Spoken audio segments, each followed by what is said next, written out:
بسم اللہ الرحمن الرحیم۔ ناظرین و سامعین، آج ہم سلطان الہند حضرت خواجہ غریب نواز معین الدین چشتی اجمیری رحمۃ اللہ علیہ کی داستان حیات قسط وار پیش کر رہے ہیں۔ آپ کے والد حضرت خواجہ غیاث الدین حسن رحمۃ اللہ علیہ نے 551 ہجری میں وفات پائی اور اس وقت حضرت خواجہ غریب نواز کی عمر مبارک 15 سال تھی۔ حضرت غیاث الدین حسن کی موت نے حضرت خواجہ غریب نواز کو اس قدر متاثر کیا کہ آپ ہر وقت اداس اور مغموم رہنے لگے۔ ایسے نازک لمحات میں آپ کی والدہ ماجدہ نے بڑی استقامت کا ثبوت دیا اور بڑے حوصلے کے ساتھ بیٹے کو سمجھایا اور بیٹے کا ساتھ دیا اور فرمایا کہ فرزند، زندگی کے سفر میں ہر مسافر کو تنہائی کی اذیتوں سے گزرنا پڑتا ہے۔ اگر تم ابھی سے اپنی تکلیفوں کا ماتم کرنے بیٹھ گئے تو یہ دشوار گزار راستہ کیسے طے کرو گے؟ اٹھو اور پوری توانائی کے ساتھ اپنا سفر شروع کرو، ابھی تو تمہاری منزل بہت دور ہے۔ اور تمہارے والد کا ایک ہی خواب تھا کہ ان کا بیٹا علم اور فضل میں کمال حاصل کرے۔ آپ کی مادر گرامی کی تسلیوں نے حضرت خواجہ غریب نواز کی طبیعت کو بہتر کر دیا اور آپ پھر ذوق اور شوق کے ساتھ علم حاصل کرنے لگے، مگر سکون اور فراغت کی یہ مہلت زیادہ طویل نہیں تھی۔ مشکل سے 1 سال گزرا ہوگا کہ آپ کی والدہ ماجدہ بھی اپنے خالق حقیقی سے جا ملیں۔ تنہائی کی داستان مکمل ہو گئی۔ اب حضرت خواجہ معین الدین چشتی اجمیری اس دنیا میں اکیلے تھے۔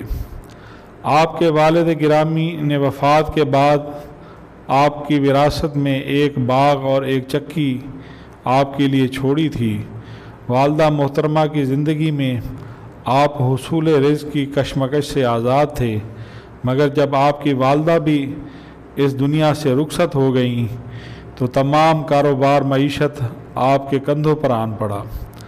حضرت خواجہ معین الدین چشتی اجمیری نے باغبانی کو اپنا ذریعہ معاش بنایا اور اپنی پڑھائی اور تعلیم کا سلسلہ منقطع کر دیا، اور حضرت خواجہ غریب نواز کو اس کا بہت دکھ تھا، لیکن یہ ایک فطری مجبوری تھی جس کا بظاہر کوئی علاج ممکن نہ تھا۔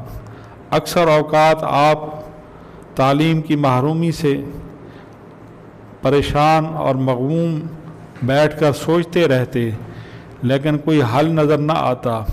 پھر آسمان کی طرف دیکھ کر آپ رونے لگتے۔ یہ خدا کے حضور ایک عاجز بندے کی خاموش دعا تھی۔ پھر اللہ پاک نے آپ کی یہ دعا سن لی، اور ایک دن جب حضرت خواجہ غریب نواز اپنے باغ کے درختوں کو پانی دے رہے تھے تو مشہور بزرگ حضرت ابراہیم قندوزی کا ان کے باغ سے گزر ہوا۔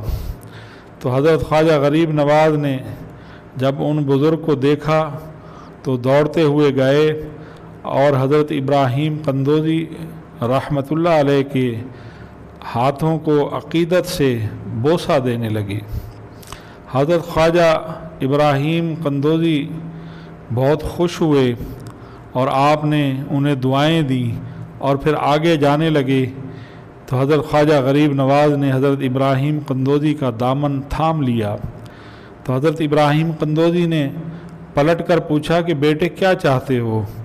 تو حضرت خواجہ غریب نواز نے بڑے ادب سے عرض کی، بس ایک چھوٹی سی التجا اور درخواست ہے کہ آپ چند لمحوں کے لیے میرے باغ میں قیام فرما لیں، کون جانے یہ ساتھ پھر آتی بھی ہے یا نہیں آتی۔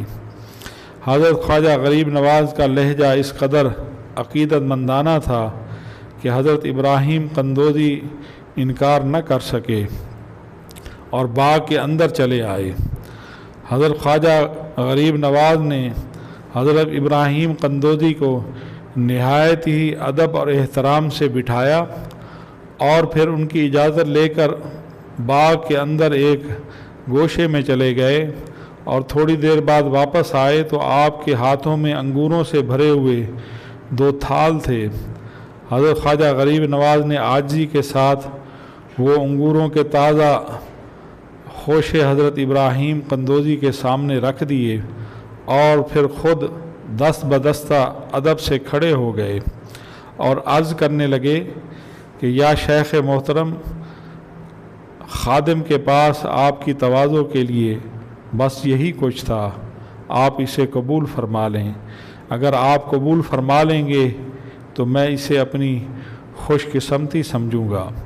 تو حضرت ابراہیم قندوزی رحمۃ اللہ علیہ حضرت خواجہ غریب نواز کی اس سعادت مندی کو دیکھ کر حیران ہو گئے، اور پھر حضرت ابراہیم قندوزی نے محبت بھری نظروں سے دیکھا اور پھر آپ کی دلجوئی فرماتے ہوئے انگور کے چند دانے اٹھا کر منہ میں رکھ لیے، اور حضرت ابراہیم قندوزی کے اس عمل سے حضرت خواجہ غریب نواز کے چہرے پر خوشی کا رنگ ابھر آیا، جو کسی نعمت عظیم کے حاصل ہونے پر نمایاں ہوتا ہے۔ حضرت ابراہیم قندوزی آپ کی اس کیفیت کا جائزہ لے رہے تھے، اور پھر آپ نے فرمایا، آؤ اے معین الدین بیٹھ جاؤ۔ تو جب حضرت خواجہ غریب نواز دو زانو ہو کر بیٹھ گئے تو حضرت ابراہیم قندوزی نے بڑے والہانہ انداز میں مخاطب کرتے ہوئے فرمایا، فرزند تم نے ایک درویش کی خوب مہمان نوازی کی۔ اور پھر آپ نے فرمایا کہ یہ سرسبز شاداب درخت، یہ لذیذ پھل، یہ ملکیت، یہ جائیداد، سب کچھ فنا ہو جانے والا ہے۔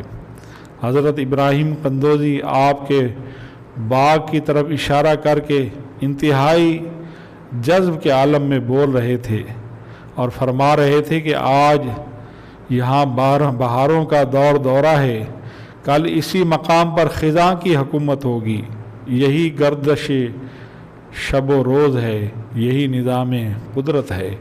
تیرا یہ باغ بھی وقت کی تیز آندھیوں میں اجڑ جائے گا، پھر خدا تجھے ایک باغ اور عطا فرمائے گا، ایسا باغ جس کے درخت قیامت تک گرم ہواؤں سے محفوظ رہیں گے۔ ان درختوں کے پھلوں کا ذائقہ ایک بار جو بھی چکھ لے گا پھر وہ دنیا کی کسی نعمت کی طرف آنکھ اٹھا کر نہیں دیکھے گا۔ اتنا کہنے کے بعد حضرت ابراہیم قندوزی نے اپنی گٹھڑی کی جیب میں ہاتھ ڈالا، اور جب ان کا ہاتھ باہر آیا تو ان کی انگلیوں میں سوکھی ہوئی روٹی کا ایک ٹکڑا صاف نظر آ رہا تھا۔ حضرت خواجہ غریب نواز آپ کے اس عمل کو بہت غور سے دیکھ رہے تھے، اور پھر حضرت خواجہ غریب نواز کو حضرت ابراہیم قندوزی نے قریب بلایا اور پھر فرمایا کہ وہ تیری مہمان نوازی تھی، یعنی جو آپ نے انگوروں سے آپ کی خدمت کی تھی اس کی طرف اشارہ کرتے ہوئے فرمایا کہ وہ تیری مہمان نوازی تھی، اب یہ فقیر کی دعوت ہے، آؤ آگے بڑھو اور اپنا منہ کھولو۔ تو حضرت ابراہیم قندوزی نے روٹی کا وہ ٹکڑا حضرت خواجہ غریب نواز معین الدین چشتی اجمیری کے منہ میں ڈال دیا، اور پھر تیزی کے ساتھ باغ سے نکل کر ایک طرف چلے گئے۔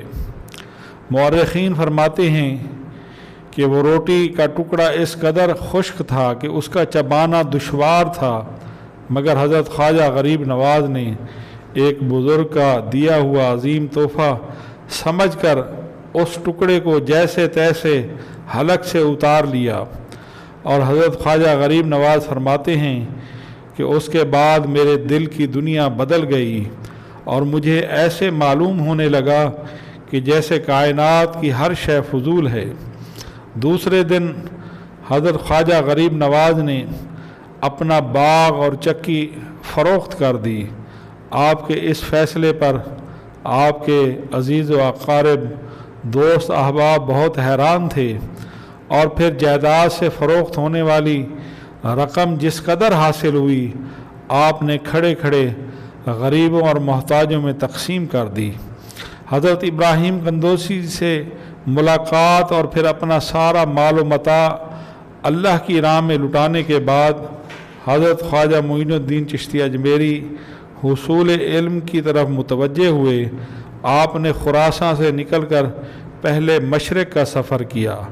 ان دنوں سمرقند اور بخارا اسلامی علوم اور فنون کا اہم مرکز سمجھے جاتے تھے۔ یہاں حضرت خواجہ نے سب سے پہلے قرآن کریم حفظ کیا، پھر تفسیر، فقہ، حدیث اور دوسرے علوم ظاہری میں مہارت حاصل کی۔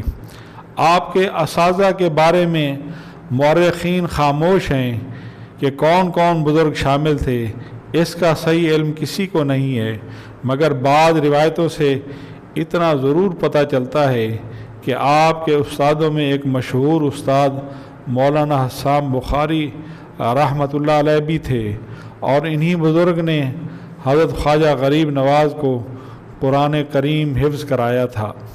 علوم ظاہری کی تکمیل کے بعد حضرت خواجہ معین الدین چشتی اجمیری مرشد کامل کی تلاش میں نکل کھڑے ہوئے۔ آپ کا رخ عراق کی طرف تھا۔ راستے میں نشاپور کا حضرت خواجہ عثمان ہارونی سکونت پذیر تھے۔ بیشتر کتب میں حضرت خواجہ عثمان ہارونی کے بارے میں لکھا گیا ہے کہ جب حضرت خواجہ معین الدین چشتی اجمیری ان کی خانقاہ کے قریب پہنچے تو بے اختیار ان کی خانقاہ کی طرف کھینچتے چلے گئے۔ چشتی کا لفظ سب سے پہلے حضرت خواجہ اسحاق شامی کے نام کے ساتھ استعمال کیا گیا۔ اگرچہ خواجہ اسحاق کا وطن شام تھا، مگر آپ نے تبلیغ اور ہدایت کے لیے موضع چشت کو اپنا مرکز بنا لیا۔ چشت خراساں کے اطراف میں ایک چھوٹا سا قصبہ تھا، مگر اللہ نے اپنے صالحین بندوں کے طفیل اس غیر معروف مقام کو شہرت دوام بخشی، اور چشت کے نام سے یہ قیامت تک کے لیے مشہور اور معروف ہو گیا۔ حضرت خواجہ معین الدین چشتی اجمیری کچھ دن ایک طالب علم کی حیثیت سے حضرت خواجہ عثمان ہارونی کی خدمت میں حاضر رہے، مگر حضرت شیخ نے آپ کی طرف کوئی توجہ نہیں دی۔ حضرت خواجہ غریب نواز پر شدید مایوسی کا غلبہ ہوا۔ کئی بار عقل نے فریب دیا کہ یہاں تیرے مقدر کا کچھ بھی نہیں، کسی دوسرے بزرگ کے آستانے پر جاؤ اور جا کر اپنی قسمت کو آزماؤ۔ خیالات کی یہ سرکشی بڑی خوفناک تھی، لیکن آپ نے بڑی ہمت سے اس پر قابو پایا اور مسلسل حضرت خواجہ عثمان ہارونی کی بارگاہ میں حاضری دیتے رہے۔ پھر ایک دن آپ نے اپنی دلی تمنا کا اظہار حضرت خواجہ عثمان ہارونی کے سامنے کیا تو حضرت خواجہ عثمان ہارونی نے فرمایا کہ فرزند، مجھ سے تو اپنا بوجھ بھی نہیں اٹھتا، پھر میں تمہارا بوجھ کیسے اٹھاؤں؟ تو حضرت خواجہ عثمان ہارونی آپ کو ٹالنا چاہتے تھے، مگر حضرت خواجہ غریب نواز مسلسل اصرار کرتے رہے۔ جہاں آپ کے سینکڑوں خادم ہیں پیر و مرشد، وہاں ایک غلام کے اضافے سے آپ کو کیا فرق پڑ جائے گا؟ تو حضرت خواجہ عثمان ہارونی نے فرمایا کہ یہ سب کے سب خوش فہمی کا شکار ہیں، یہ لوگ مجھے مرشد کامل سمجھتے ہیں، مگر ان نادانوں کو کیا خبر کہ ان کا پیر خود منزل کی تلاش میں ہے۔ ان لوگوں کی طرح میں بھی آپ سے حسن ظن رکھتا ہوں۔ حضرت خواجہ معین الدین چشتی اجمیری خواجہ غریب نواز نے بھرپور عقیدت کا اظہار کیا تو حضرت عثمان ہارونی متاثر ہوئے بغیر نہ رہ سکے۔ پھر حضرت شیخ نے آپ کو اپنے حلقہ بیت میں شامل کر لیا۔ دوستو، حضرت خواجہ غریب نواز معین الدین چشتی اجمیری کے حالات اور واقعات کا دوسرا حصہ ہماری آنے والی اگلی ویڈیو میں پیش کیا جائے گا۔ ہماری ویڈیو اچھی لگے تو لائک اور سبسکرائب کر دیں۔ آپ کی دعاؤں کے طالب العلم وائس اسلامک چینل۔